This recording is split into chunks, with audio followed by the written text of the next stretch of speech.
வாழ்க வளமுடன். என்னை நன்றாக இறைவன் படைத்தனன், தன்னை நன்றாக தமிழ் செய்யுமாறே. இன்று நாம் காண இருக்கின்ற பதிவு கதலி மரங்கள் நிறைந்த வனத்தில் சுயம்புலிங்கமாக உள்ள கதலிவனேஸ்வரர் ஆலயத்தை பற்றி. இதன் சிறப்பு யாதெனில், குளிகை பிறந்தது இந்த ஆலயத்தில்தான். மேலும் ஸ்ரீராமச்சந்திரமூர்த்தி தனது மனைவி சீதாதேவியுடனும் தனது மகன்கள் ஸ்ரீ லவனும் ஸ்ரீ குஷனும் பிறந்த இடமும் இதுதான். தனது குடும்பத்தினருடன் இணைந்த இடமும் இதுதான். இந்த தலமானது தமிழகத்தில் புதுக்கோட்டை மாவட்டத்தில் உள்ள பொன்னமராவதி வட்டத்தில் இருக்கும் கிராமம் திருக்கழம்பூர்.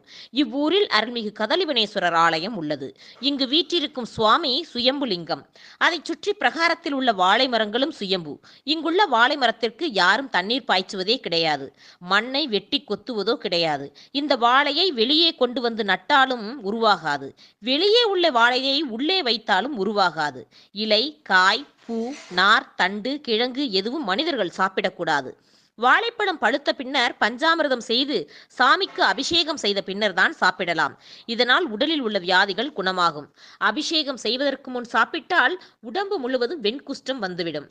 பழம் பார்க்க மலைப்பழமாக இருக்கும். மரத்தை வெட்டினால் அதிலிருந்து சிவப்பு நிறத்தில் திரவம் வரும். இதுவே இம்மரங்களின் சிறப்பாகும். இந்த ஊரில் வால்மீகி முனிவர் தபோவனம் அமைத்திருந்தார். அதனால் திருக்கரம்பூர் என்ற திருப்பெயரும் உண்டு. அவர் இறைவனை இதயத்தில் ஆட்கொண்டதால் திருக்குறம் யாண்ட நாயனார் என்ற பெயரும் இறைவனுக்கு அதனால் உண்டு. ஸ்ரீ சீதாதேவி கர்ப்பிணியாக இருக்கும்போது கொண்டு வந்து விட்ட இடம்தான் இந்த இடம். ஸ்ரீ லவனும் ஸ்ரீ குசனும் பிறந்த இடமும் இதுவே. ஸ்ரீ சீதாதேவி, வால்மீகி முனிவர், ரிஷிபத்தினிகள் மற்றும் மாணவர்கள் இந்த வாழைப்பழத்தைத்தான் சாப்பிட்டு பசியாறி இருக்கின்றார்கள். ஒரு கையளவு பஞ்சாமிர்தம் சாப்பிட்டால் ஒரு நாள் முழுவதும் பசிக்காது. குழந்தைகள் இருவதும் இளமை பருவம் அடைந்து விட்டதால் இளவரசு பட்டம் கட்ட வேண்டும் என்று ஸ்ரீ சீதாதேவி இறைவனிடம் வேண்ட, இறைவனும் அசரீரியாக எல்லா ஏற்பாடுகளையும் செய்து தருகிறேன் என்று கூறினார். சீதாதேவிக்கோ மற்றற்ற மகிழ்ச்சி. இப்படி இருக்கும்போது ஸ்ரீராமருடைய அஸ்வமேத குதிரை இவ்வழியாக வந்தது. அதில் இந்த குதிரையை யாரும் பிடித்து கட்டக்கூடாது என்று வணங்கி வழிபட வேண்டும் என்றும் எழுதியிருந்தது. இந்த வாசகத்தை பார்த்த ஸ்ரீ லவனும் ஸ்ரீ குசனும் அந்த குதிரையை இங்கே உள்ள வாழமரத்தில் பிடித்து கட்டிவிட்டார்கள். அதை மீட்க வந்த லட்சுமணன் மற்றும் படைப்பட்டாளங்களை மயக்க நிலை அடை செய்தார்கள். கடைசியாக ஸ்ரீ ராமச்சந்திரமூர்த்தி குதிரையை மீட்க வரும்போது ஸ்ரீ லவனும் ஸ்ரீ குசனும் எதிர்த்து போரிட்டார்கள். ஸ்ரீராமரும் போரிட்டார். இரு தரப்பிலும் யாருக்கும் வெற்றியும் இல்லை, தோல்வியும் இல்லை. அந்த நேரத்தில் ஸ்ரீ வால்மீகி ரிஷி வந்து ஸ்ரீராமச்சந்திரமூர்த்தியுடன், இது வேறு யாரும் அல்ல, உன்னுடைய மகன்களும் மனைவியும் தான் என்று அறிமுகம் செய்து வைக்கிறார்.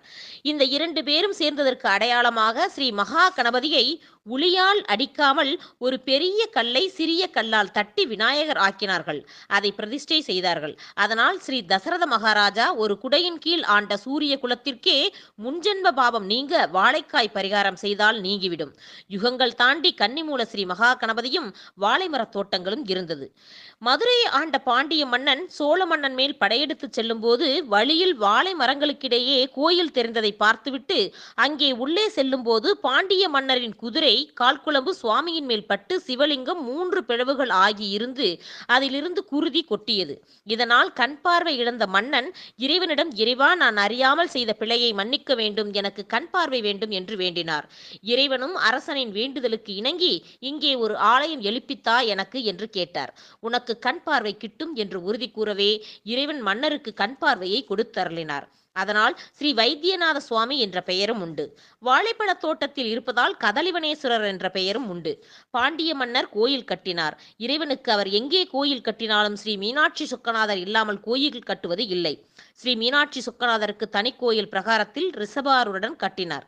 இத்திருக்கோயிலில் திருமணம் ஆகாதவர்கள் ஆணாக இருந்தாலும் சரி, பெண்ணாக இருந்தாலும் சரி, வியாழக்கிழமை பள்ளி குழந்தைகளுக்கு பாயசம் வைத்து கொடுத்து சுவாமிக்கும் அம்பாளுக்கும் அபிஷேக ஆராதனை செய்தால் ஒரே மாதத்தில் திருமணம் நடப்பது உறுதியாகும்.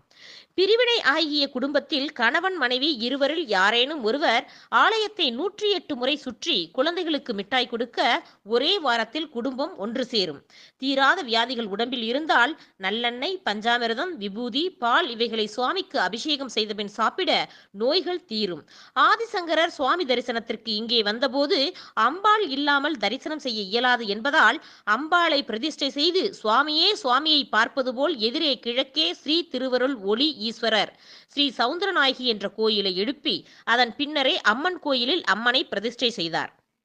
அதனால் ஸ்ரீ காமகோடீஸ்வரி என்ற பெயரும் உண்டு. ஸ்ரீ ஆதிசங்கரர் காசிக்கு மடாலயம் அமைக்கச் சென்றபோது காசி மன்னரிடம் உனக்கு பூர்வ ஜென்ம பாவம் உள்ளது, அதை நீக்க வேண்டுமென்றால் தமிழ்நாட்டில் திருக்களம்பூர் உள்ளது, அங்கே ஸ்ரீ கதலிவனேஸ்வரர் வைத்தியநாத சுவாமி காமகோடீஸ்வரி சமேதரராக வீற்றிருக்கிறார், அங்கே சென்று இருவரையும் வழிபட்டால் உனக்கு பூர்வ ஜென்ம பாவம் தீரும் என்று கூறியிருக்கின்றார். அதற்கு காசி மன்னர், பாவங்களை தீர்க்க எல்லோரும் காசிக்கு வருகிறார்கள், அங்கே செல்லச் சொல்கிறீர்களே என்று கூறியிருக்கின்றார். காசி பாவம் தீர்க்கக்கூடியதுதான். பாவங்கள் நீங்கி நோய்கள் நீங்கி சொர்க்கமடைகிற இடம் காசி. ஆனால் திருக்களம்பூரில் தரிசனம் செய்தால் பாவங்கள் நீங்கி நோய்கள் நீங்கி வாழையடி வாழையாக வளர்ச்சி அடையலாம், குடும்பம் செல்வாக்கு வாரிசு அடையலாம்.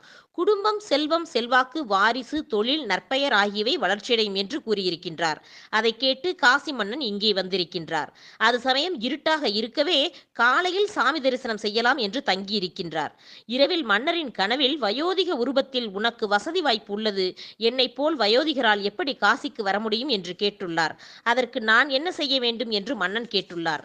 அதற்கு நீ கொண்டு வந்துள்ள விஸ்வநாதரையும் விசாலாட்சியையும் பிரதிஷ்டை செய்ய எல்லோரும் காசிக்கு வந்து தரிசனம் செய்த பலன் கிடைக்கும், உனக்கு பாவம் தீரும் என்று கூறியிருக்கின்றார்.